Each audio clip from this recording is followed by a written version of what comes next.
is Axum.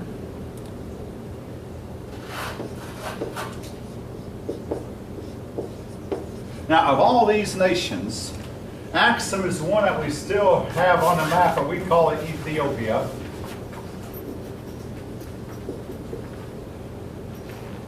Ethiopia is one of the few African nations that came on the scene very, very early and has lasted down through the millennia.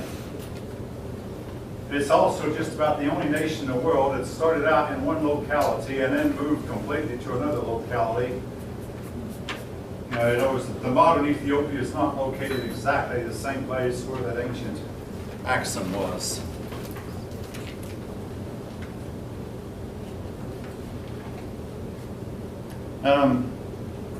Now, across the Red Sea from Axum was a kingdom of Saba.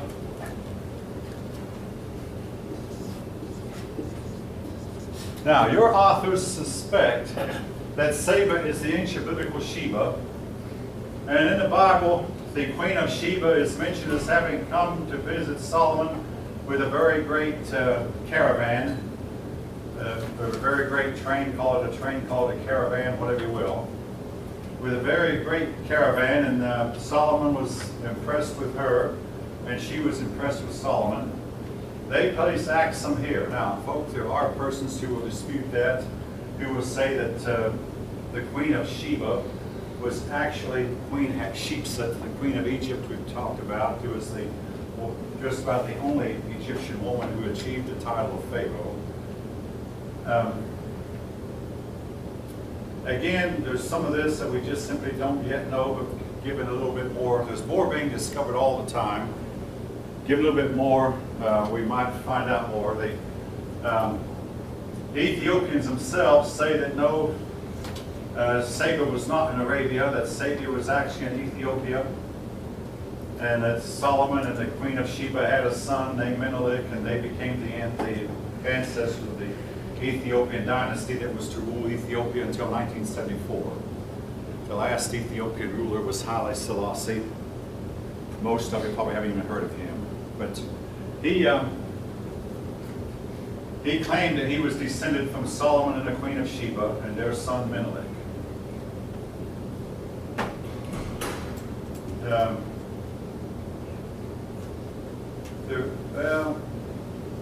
There is more I could say about Ethiopia. There are persons, I mean, you may know that Italy in the late 19th century tried to conquer Ethiopia and failed, but then they came back to Ethiopia with planes and tanks and did conquer Ethiopia. Why was Italy so much interested in Ethiopia? The rumor has it that the Ark of the Covenant is located here in Ethiopia. Now, again, that's pure speculation, but if you go around and talk around, you'll find a lot of people have heard that, whether they believe it or not, that the Ark of the Covenant was stolen from Solomon by Solomon's son Menelik, taken to Ethiopia, and there it is. Ethiopia has the only known descendants of the ancient Jewish priesthood. The only known descendants, people who claim that they can trace their lineage back to Levi. Again, all this may be purely speculative, but just be aware that Ethiopia is there, has been there for a long time. It became a Christian kingdom and remained Christian for centuries until Haile Selassie fell in 1974. Now it's somewhat of a very impoverished communist country. All right.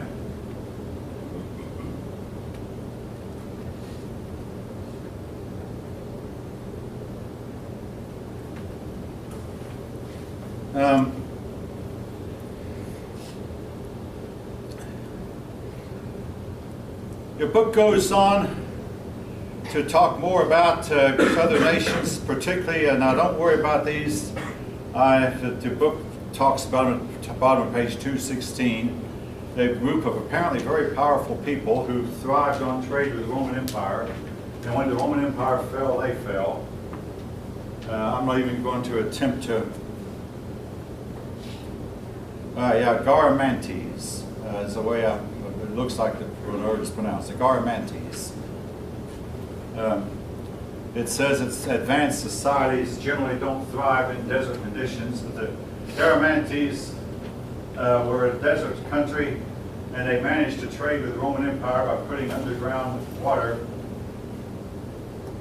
along the trailways to where that people could just simply drill underground and get the water. And by the way, speaking of underground water, there are persons who claim that there's a lot of fresh water just under the Sahara Desert.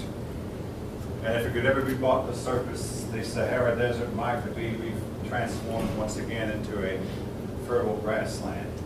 But there's supposedly lots of fresh water there that could be brought to the surface and hold a thriving population with a lot of people.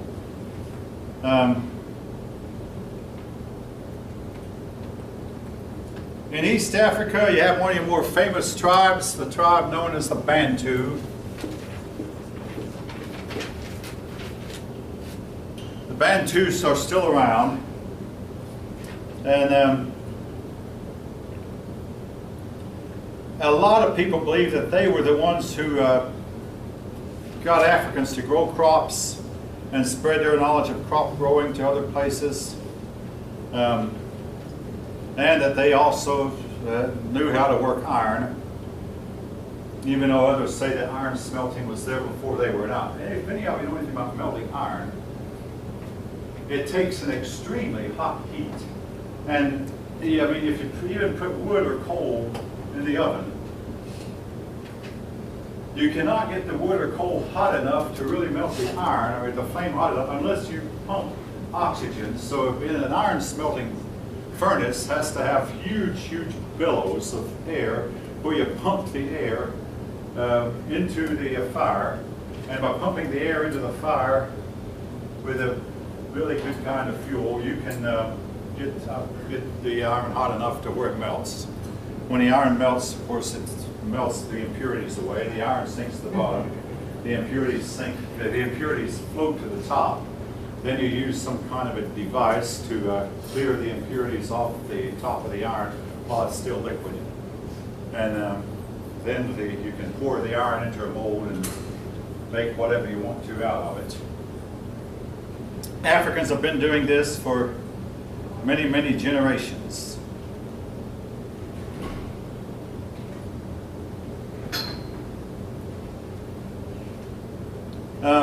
The Bantu tended to live in small settlements, and again, because the population was sparse and cultivation, they tended to form tribal societies. And this may have led to the Africans eventually becoming a tribal people, what your book calls stateless society. In fact, the Africans remind me a lot of the North American Indians in that they tended to live in small tribes, but with one big difference. The African population eventually bulged out and exploded. The population of the American Indians was destined to remain rather small and get smaller and smaller.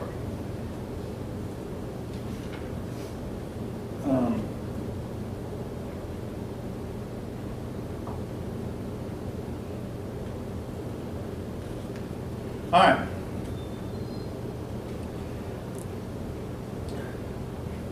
Africa and the Far East is the only place in the world where you can predict the winds for the whole year.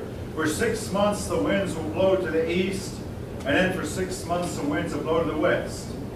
And this made it possible for sea captains to plan, hey, at a certain time I can set my sailing vessels out and the wind will always be behind me.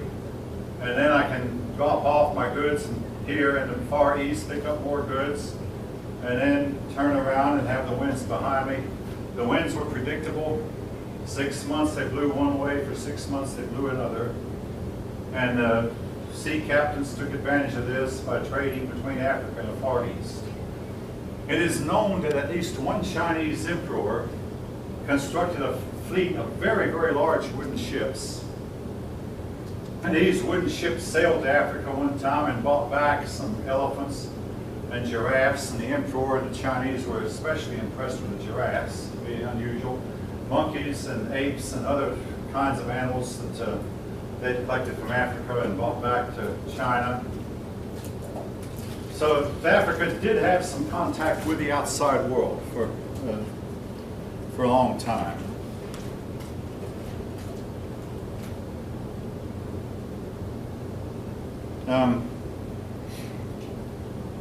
Now, the island of Madagascar here is between Africa and the Far East, and eventually a bunch of Malaysian people moved here and set up a colony in Madagascar. And that's why the people of Madagascar today are of part Far Eastern and part African origin. They would stop off here at Madagascar on their way from one place to another. Of course, the Malaysian people were used to islands and used to sea travel because, after all, their entire land consists of a bunch of numerous islands. The only difference is Madagascar is far, far less fertile than the land they left behind.